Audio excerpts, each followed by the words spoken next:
Hello and welcome to Even the Trunchbull, our show about children's books and why we still love them as adults. She's Nina. They're Matt. And we think that children's books are for everyone because we've all been kids. Even the Trunchbull. They're all mistakes, children. Filthy, nasty things. Glad I never was one. From Roald Dahl's beloved Matilda, despite her protestations. Each episode we'll be reviewing one picture book and one chapter book. We're starting off with the books we read as kids, but if you've got a book you'd like us to review, especially if you are currently a kid, please get in touch. You can email us on eventhetrunchbull@gmail.com or catch us on Twitter @trunchbullpod. And the theme for our first episode of this series is magical sleep.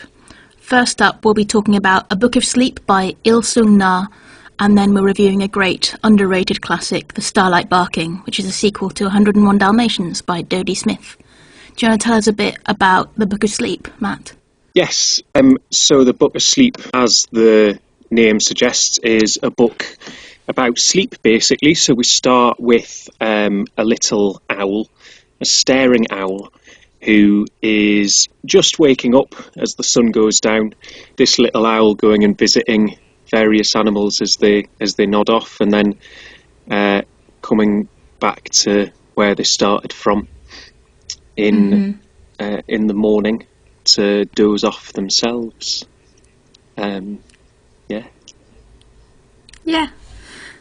So it's very, very simple. It's just a little tour of sleeping animals, and I think it's really good for putting a child to bed. I mean, I would go really young with this. I mean, I wouldn't even put a lower age limit on it. It's for babies and toddlers that you're setting down to sleep.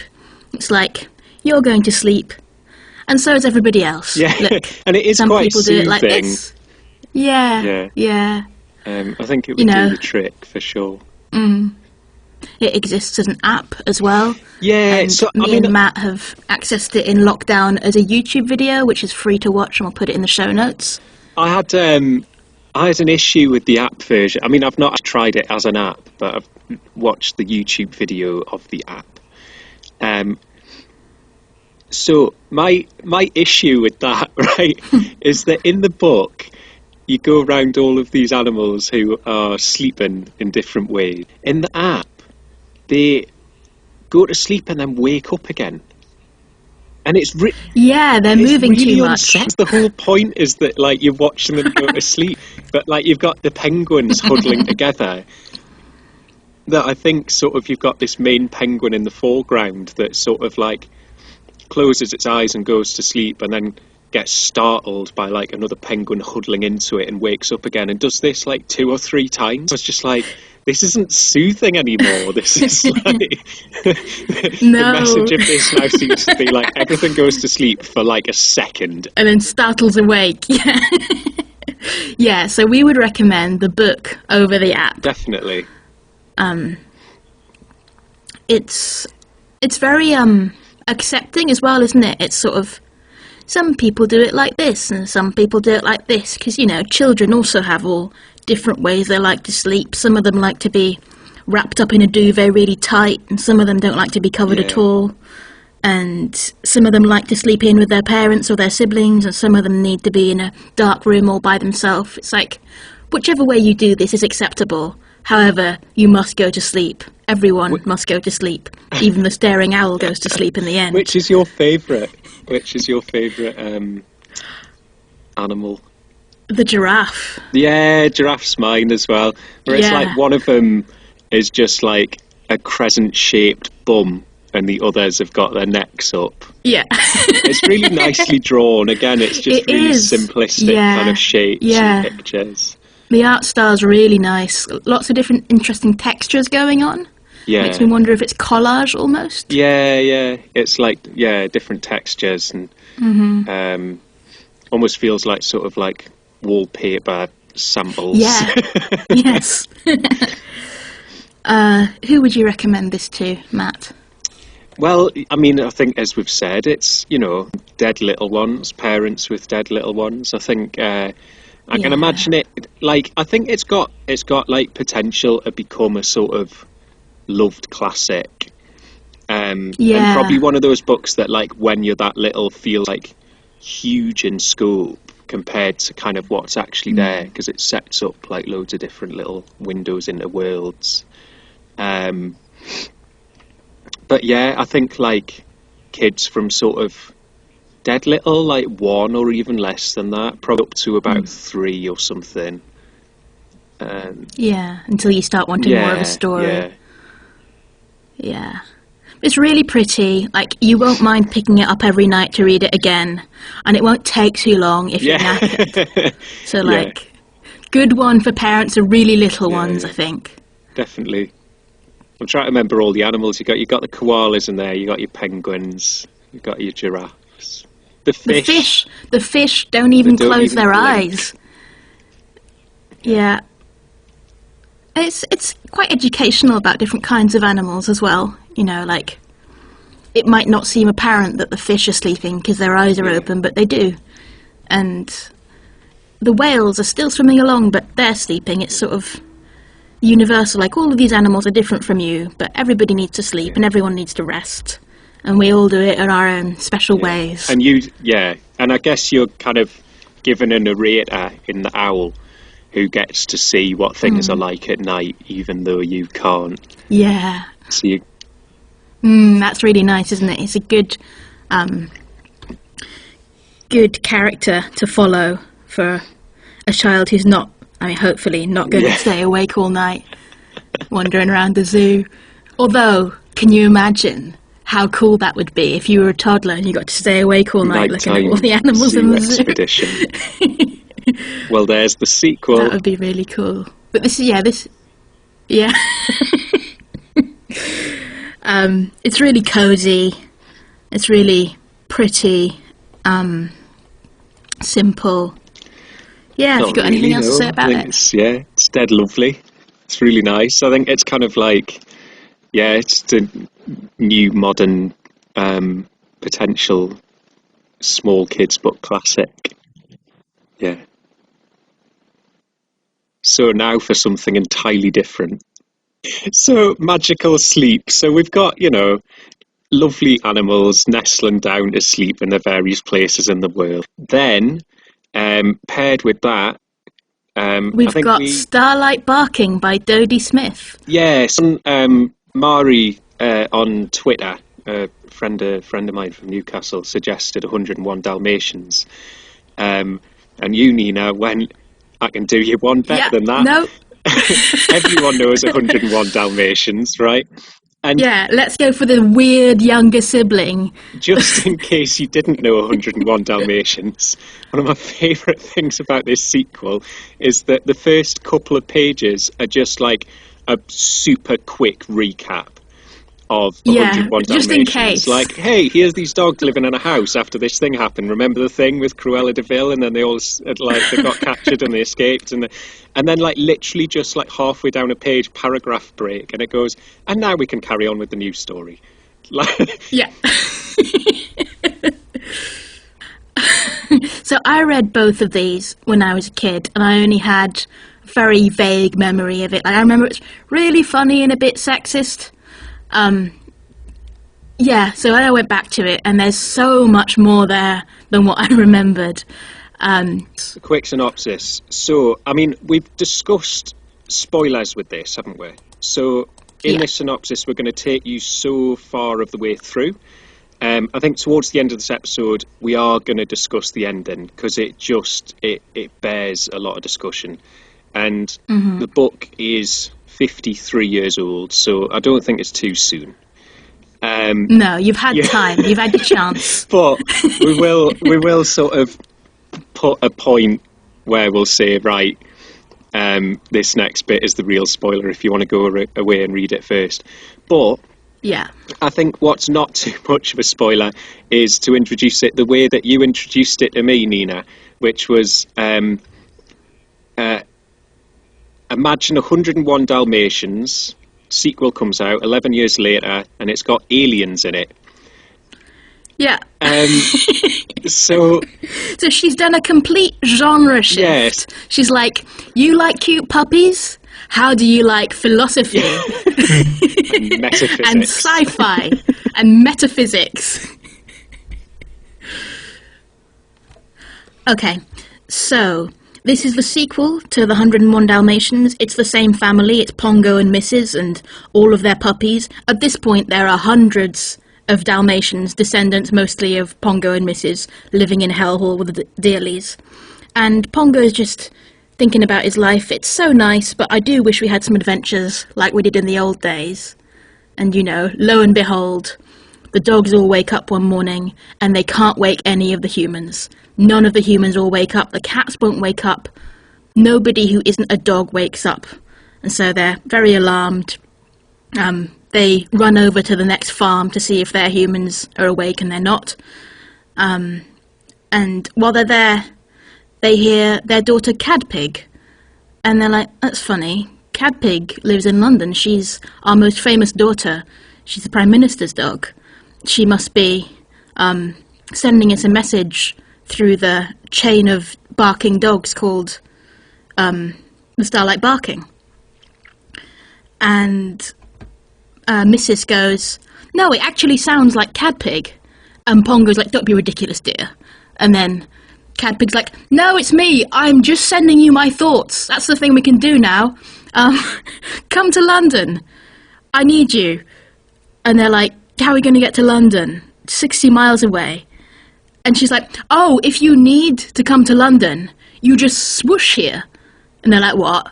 And they're like, haven't you realised? We can swoosh. You just think forward thoughts and you fly forward.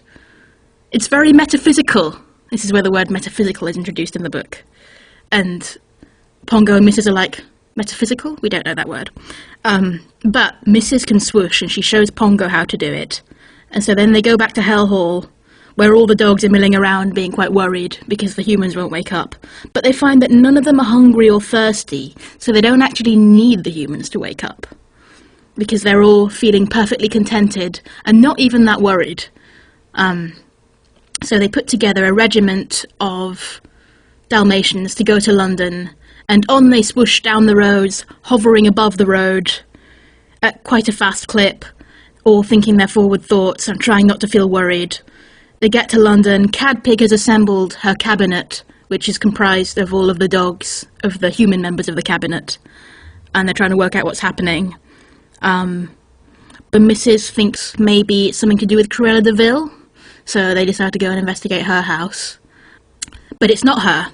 Then they come back to Downing Street, and Cadpig's like, not everybody can do this thought barking thing. I wish we could use the TV to broadcast me, because all the dogs like seeing Cadpig on TV.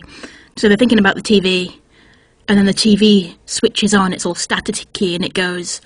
So the screen turns on, and then becomes a really, really bright light, and assumes the shape of a star. Mrs. cried, Pongo, the dream I had last night. I saw a bright light that turned into a star. And it was this star. It was high above the stable roof. Do you mean you woke and saw it through the window? Said Pongo. The stars were very bright last night. No, mine was a dream star. It was much bigger and brighter than a real star. It was this star. Yes, missus, it was this star, said a voice from the screen. Oh. So should we stop there with the synopsis?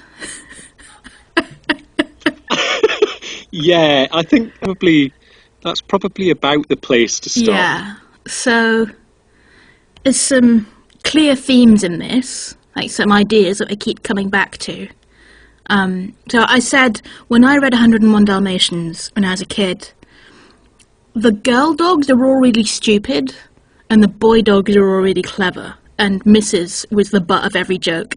And what I think is Dodie Smith, came back to the story 11 years later and was like, that was a bit sexist, let me introduce a cool, clever girl dog. And so she came up with Cadpig. Cadpig is my favourite character. She's so obnoxious and pompous, but she's also so clever, bossy. So she has wormed her way into the cabinet, into the Prime Minister's life by refusing to leave once when she was accidentally brought there by Mr. Dearly. Well, it wasn't accidentally, was it? It was Mr. Dealey's like a financial advisor to the government. Yeah, but she and the wasn't government supposed to had come in the got car. themselves so much. Was she? What? Yeah. She just hopped in. All right. So the government's got themselves in so much debt they call Mr. Dealey down, and then as soon as the door to number 10 is opened, Cadpig bounds in and just starts like, literally sucking up to the Prime Minister. She climbs into his lap. That, she won't get off. Yeah. She hides her head in his chest when she has to leave. Yeah, when it's time to leave, she just like wraps her paws around his neck and starts like whinging. And then the Prime Minister's like, "Oh, can I keep her?" So Mr. Dealey's like, "Yeah, sure, I guess. She's your dog now." Yeah. And then all of the other cabinet members get dogs because the Prime Minister's popularity goes up so much for having a dog. Because Cadpig's so cute. Yeah. She's slightly smaller than your average Dalmatian, which means she fits on his lap, but she's otherwise a perfect specimen of the breed, which we've got to come on to that. The eugenics in this book. I know that people breed dogs, to like have certain characteristics, and there is eugenics, and I wonder if she's making a commentary about that it's a bit weird that we do this to dogs. It's so, it feels like she's making quite a lot of political points in this, and I guess this is one she does come back to towards the end, but the most stark example is Patch, who has patch on his ear, who has been led to understand and accept that he shouldn't take a wife so as not to pass on his patched ear. Because that wouldn't be good for the breed. But rather than marry, he becomes an uncle to all puppies, and he was very happy with the arrangement. Which he doesn't mind. He doesn't mind that.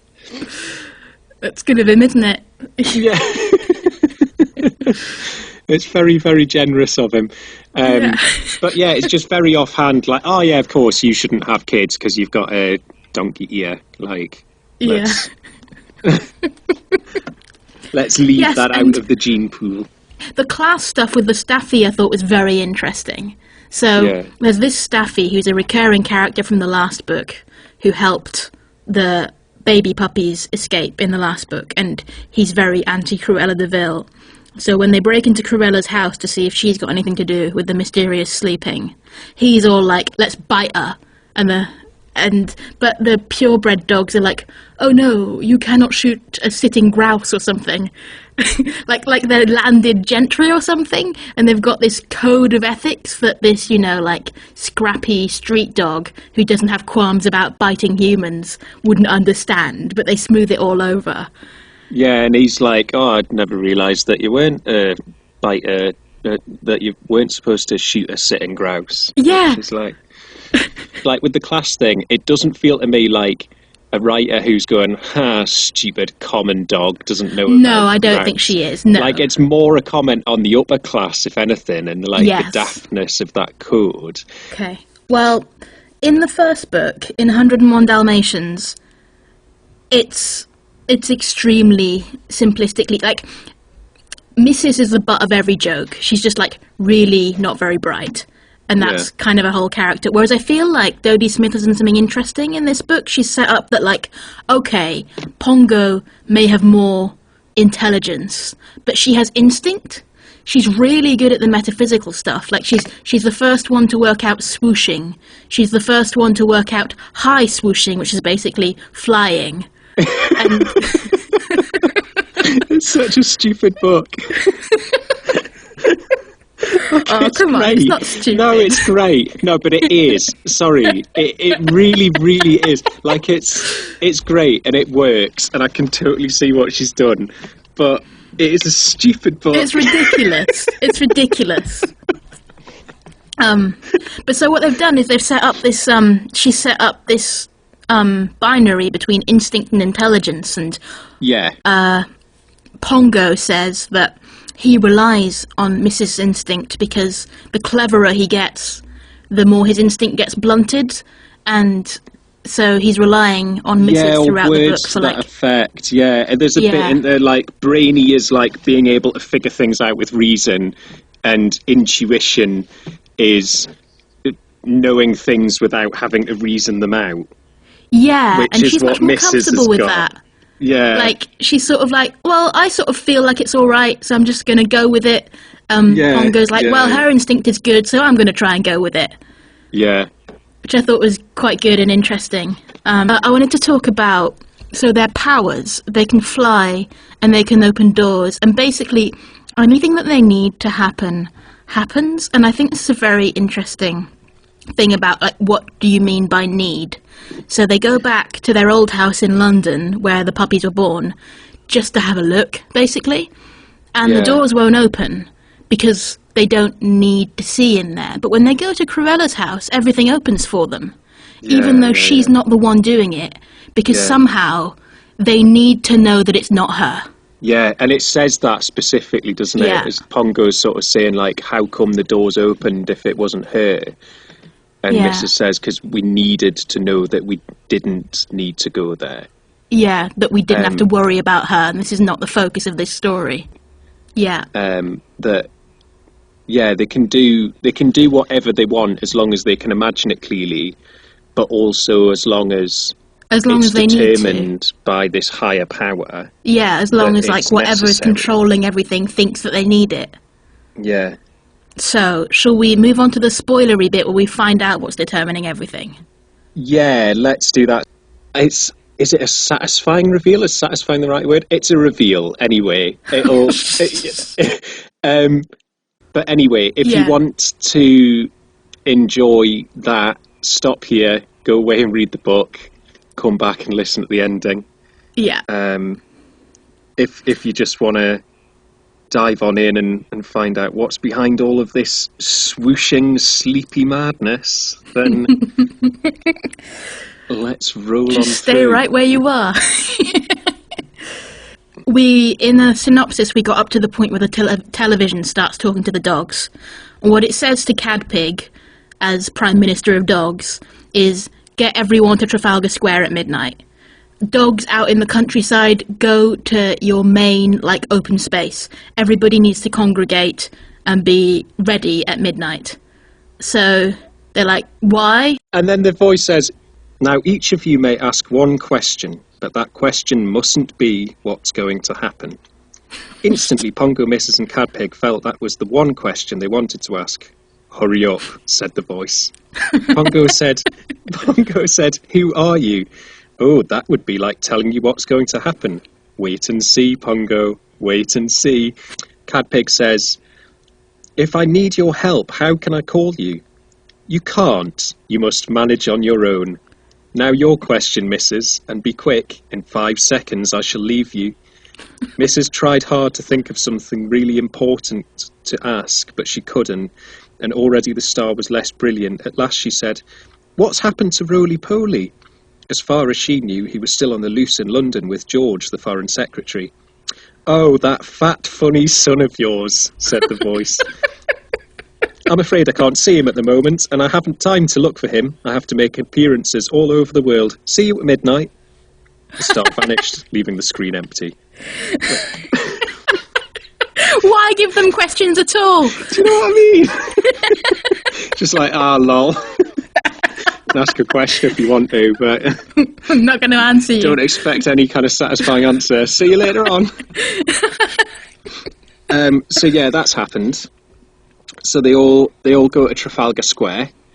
All the dogs. And in it feels London. really special. And they're all sort of waiting. And there's loads of dogs in London because basically, at the beginning of all this crisis, Cadpig has sent thought waves out to dogs like all over the country, being like, "Come to London." And then they all get there and they're like, why are we in London? And she's like, just don't really know, actually. So, like, there's loads and loads of dogs in London. They all gather in Trafalgar Square. And then the same star that they've seen on the television and in their dreams descends from the sky and lands on the top of Nelson's column. Yeah.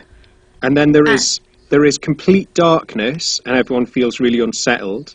Yeah. And then they have this brief moment of, like, complete happiness Yeah. and warmth, and then this star appears.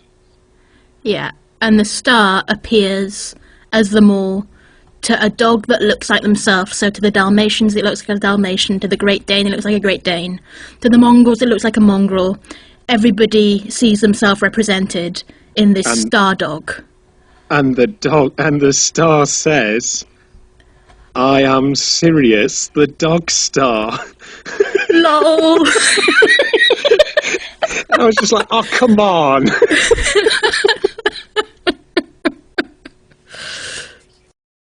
So what does the dog star want? The dog star has come to offer all of the dogs on Earth a deal, which is why he's put everybody else to sleep and given them all these powers, so that he can. So he's watched them from afar for such a long time and loved them, and now that the bomb is approaching, 1967, the bomb is approaching, he feels like he finally has an excuse to come and rescue them.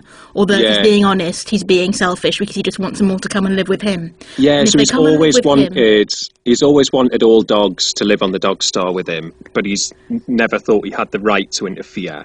But now he does. Now that humans are literally twaddling up their own planet, he's like, right, this is my in.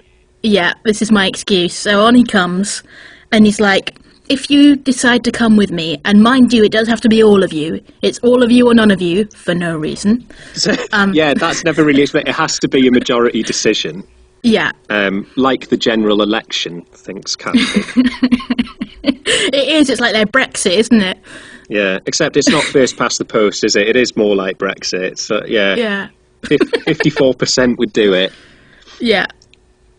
So, they can all come with him, and if they do, the humans just wake up the next day, and there will never have been dogs, and they won't remember that there were dogs, and they'll carry on with their lives, and the dogs will live with Sirius on the dog star in eternal bliss, like what they experienced after the fear. Yeah, because they're like, oh, what was bliss? And it's like, oh, that little, when you felt really good just before, that was bliss. And they're like, oh, that was nice, I like that. Yeah. Give me some more bliss. Yeah.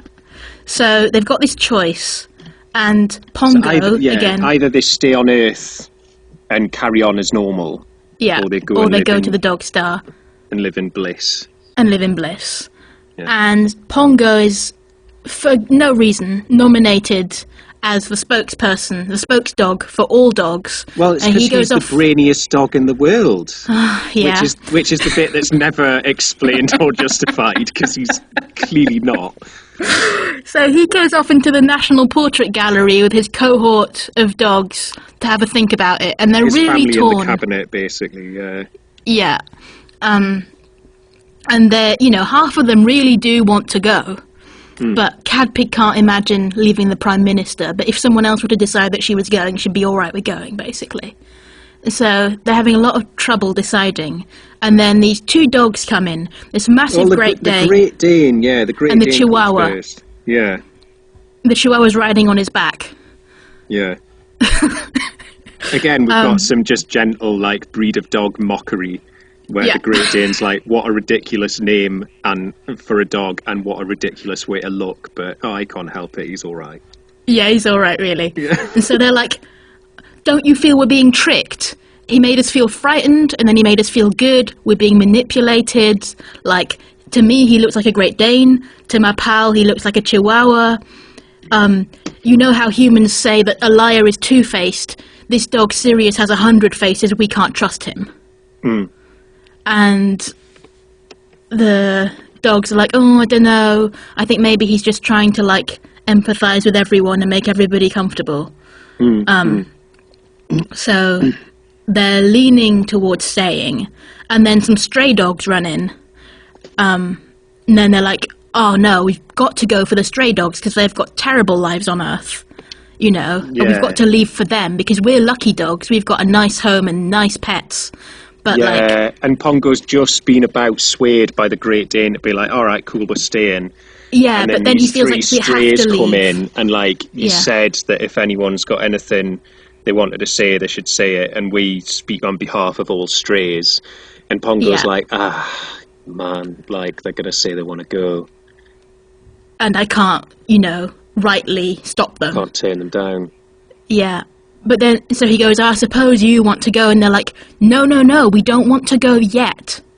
Which starts me thinking, is Sirius the heaven for dogs? That they think they'll go there when they die. We don't want to go there yet, because we still have hope of a good life with a human family here on Earth. And we want to have that. We don't want... And Pongo goes, but if you went to Sirius, you would all be Siriuses. And they're like, it's not the same. We want our own special human. And even though our first humans were not good to us, we love them, and we want to love someone like we love them. Yeah. And so they decide to stay, and Sirius is like, the humans don't deserve your loyalty, but your loyalty is admirable. I see now it could never have been any other way. Now, dash home, all of you. By the time the sun rises, all of your powers will be gone. I have a long way to go, and off he goes. And they all have to run home. Yeah, which is the bit where Pongo realises that roly-poly's missing and decides to say nothing about it. They do constantly lie to each other throughout, don't they? Yes, what an interesting relationship they have. Like, Pongo's always hiding stuff from her so that she won't worry, including that their son is missing at the end. They have to keep going and they're not allowed to turn back, right? So they're in a bit of a race. Because once the sun rises, all of their powers will be gone. So if they're stranded somewhere that's not their home, and they're not wearing collars, any of them, then they'll just be stuck. They'll be lost. Pongo realises that roly-poly, who is the stupid fat son, every time he's mentioned, it's mentioned that he's fat as well as stupid. And he's been, like, hanging around with, like, the foreign secretary's dog. But they've been off together, and Pongo's like, nah, roly-poly's not with us. If Mrs. finds out, she'll want to stop and go back. So I'll not get everyone into file, because she'll notice straight away. We'll just start, we'll just go. And Mrs. is like, I feel like there's something we're forgetting. I can't figure out what it is. And he's like, maybe just don't think about it. And maybe if you do remember it, like, don't worry about it. Like, maybe just keep going no matter what. Maybe just, like, don't ruin everything for your stupid fat son. And then, like, when she remembered, like, halfway there, she, like, remembers that's what's missing, and sort of goes like, oh my god, and he's like, shut up, keep going. Yeah. Like, I know exactly what you're talking about, just don't stop, shut up. Yeah. Their relationship is mad, but they're doing this to each other constantly. Like, Mrs. suspects that Cruella de Vil has had a hand in this sleeping sickness. Yeah. And so she wants to go and check out Cruella's house to see what's going on there. She doesn't say anything to Pongo. She's just like, I just have a feeling that we need to be over here. I won't talk to you about my suspicions until I've spoken to the cat. Why? Yeah, it's a relationship that's slowly breaking down, isn't it? Like, but I mean, the reasoning behind it always makes complete sense. Like, Pongo's reasoning for leaving roly-poly behind is like, it's harsh, but, like, it makes sense because it's kind of like cutting one off to save everyone else kind of thing.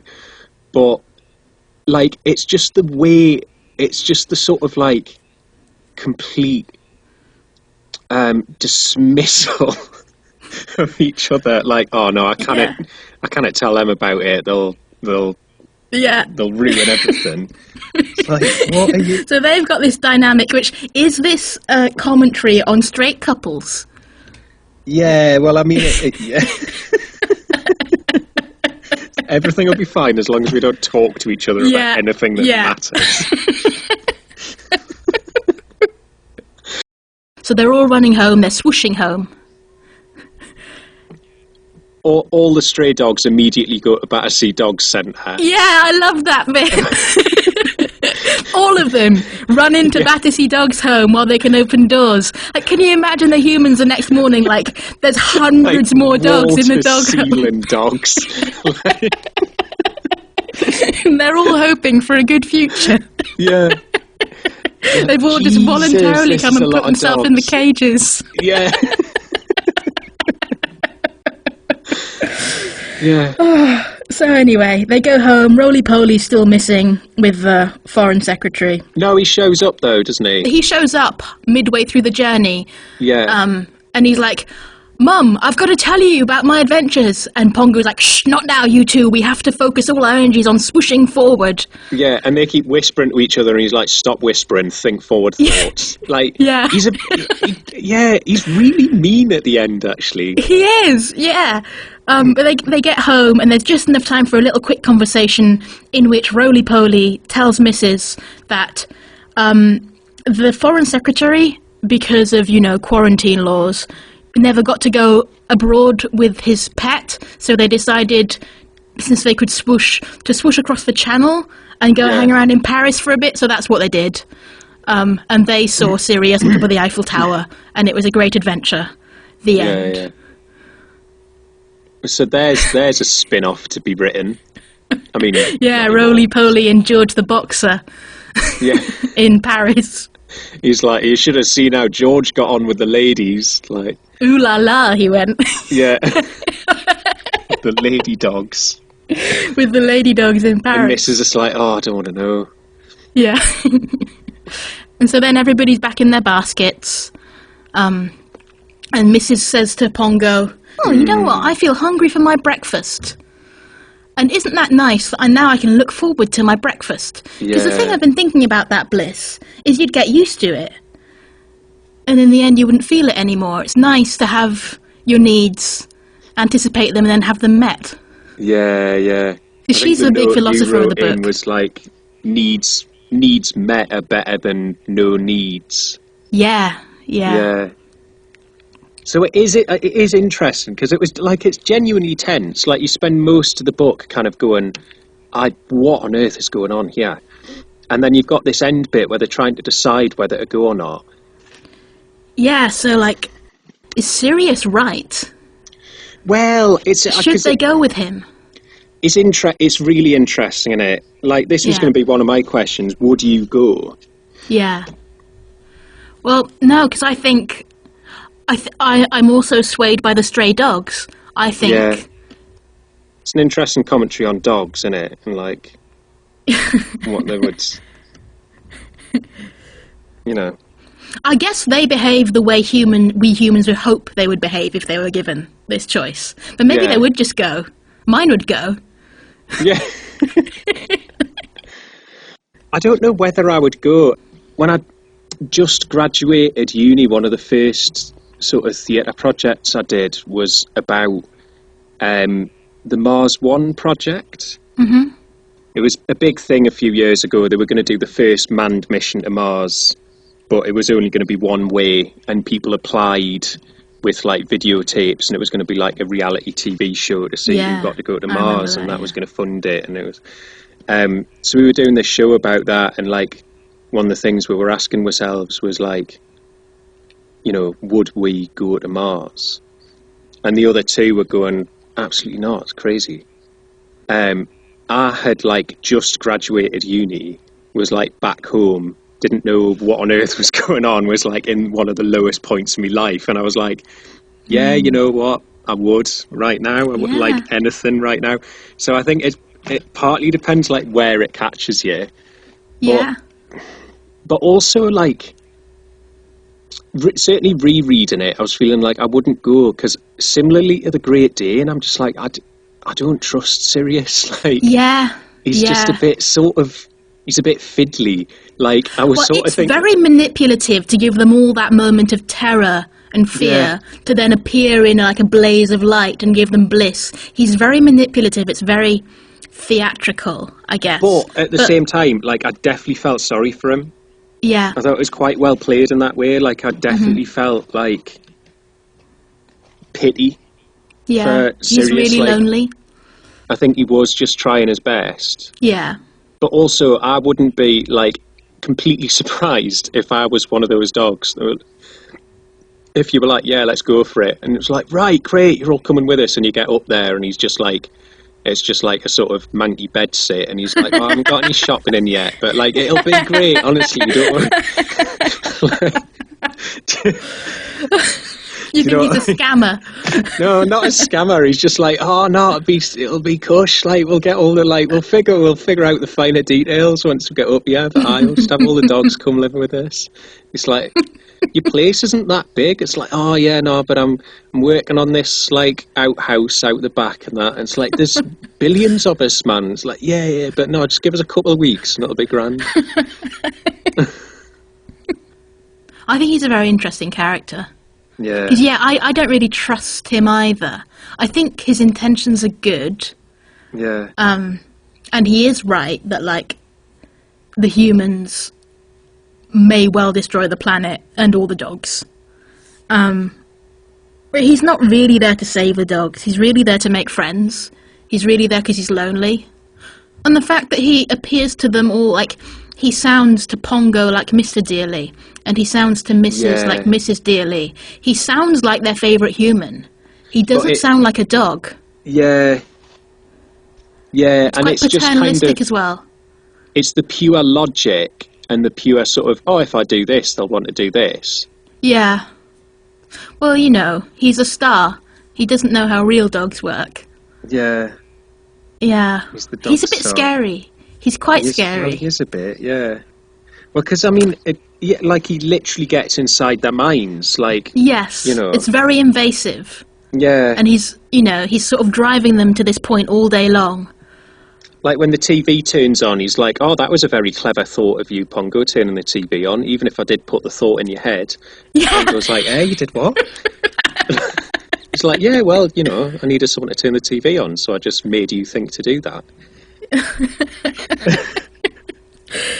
Yeah, it's very authoritarian and paternalistic, isn't it? The heaven that he's offering them. It's sort of quite of anti-autonomy. Although he says, majority decision, you can all come, or you can all stay. Why won't he just take some of them? I don't know. Is it just like the admin? Because the it's the true. option... Are you wiping the humans' memories of all dogs or not? Well, that's it, isn't it? Because if everyone decides to go, he's like, right, cool. So we just everyone wakes up tomorrow and there have never been any dogs. Yeah. Maybe it's that it's like, I can't really swing it so that it's like, we wake up tomorrow and there are significantly less dogs. Yeah. But he doesn't do anything about the Battersea Dogs Home, where there are significantly more dogs.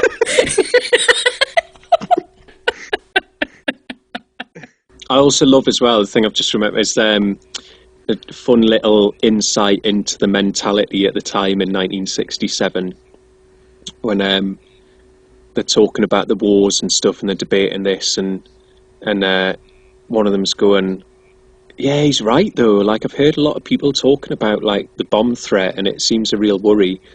And another one goes, I can't remember who it is, but one of them goes like, oh, well, actually, my owner's a scientist and he reckons that the next war will all be fought in space and we'll be fine down here. So we might actually be in more danger on the dog stuff. Yeah. Which is like, oh, wow, bless you, 1967. I know.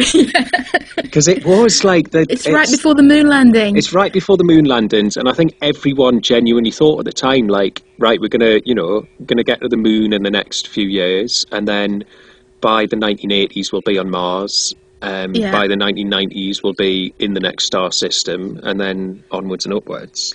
Yeah. And in that way, it's a brilliant time capsule. It is actually, yeah. It says so much about its time, and specifically what Dodie Smith thought about that time. But, that now, if you wrote that now, it wouldn't be about the bomb, it would be about environmental disaster. Yeah. Yeah. And, instead of, being Cruella would be making iPhones. Yeah, Mr. DeVille would own the factories out in the Far East. Yeah. It's very of its time, but it's an easy read. It's well told. In a way, it is dated, but it's not become inaccessible at all. No. having read it as a kid in the 90s or early 2000s, I really enjoyed it on the level that I could enjoy a book then. I thought that the flying dogs was really funny. That, you know, the dogs flying backwards into each other by accident, because I thought backward thoughts was like, it's quite slapsticky as well. Yeah, because I guess what she's done that we've maybe overlooked reading it as adults, like if you're framing it as a book for kids, it's like a fun, silly book where it's like, ooh, dogs flying around and stuff, that then at the end is like, right, kids, here is the problem with the world. It's you. Change that. It's bringing home quite a stern political global point on the back of... And I think that still carries, as you say, like the messages that it's bringing at the end, whilst from a previous time, slightly depressingly, are still very, very relevant. Yeah. But you know why I think it hasn't aged much is because none of the cars are working. So, like, in a way, it doesn't matter what technology humans have in this story, because none of it's working. That's true, yeah, because it's alien technology. Yeah. It's otherworldly technology all the way through it. You know, with the exception of the television. Yeah. It doesn't really use much human tech, so it doesn't really matter where humans are in their technological development. As long as there's a cabinet and tractors. It worked. I really enjoyed this book. I really enjoyed coming back to it. I had a lot of fun with it. Read it as an adult, definitely, but also I think it's completely within the grasp of, like, kids in later primary school. Yeah. Yeah, I'd 8, say 9, sort 10, of like 11. 8 or 9 upwards. Yeah. Yeah. Give it a read. It's crackers. Yeah. Ask yourself, would you go to the dog star? Would you go to the dog star or the... Tweet us and let us know. Human star, if that's the... I suppose that's just the... And let's not get bogged down in stars are big balls of burning gas, you'd all... No, I mean, no, let's not. You know what we mean. Would you go to the happy, blissful place? Yeah. Or would you slog it on out in good old pandemic Earth? So it's been a pleasure being back for series 2.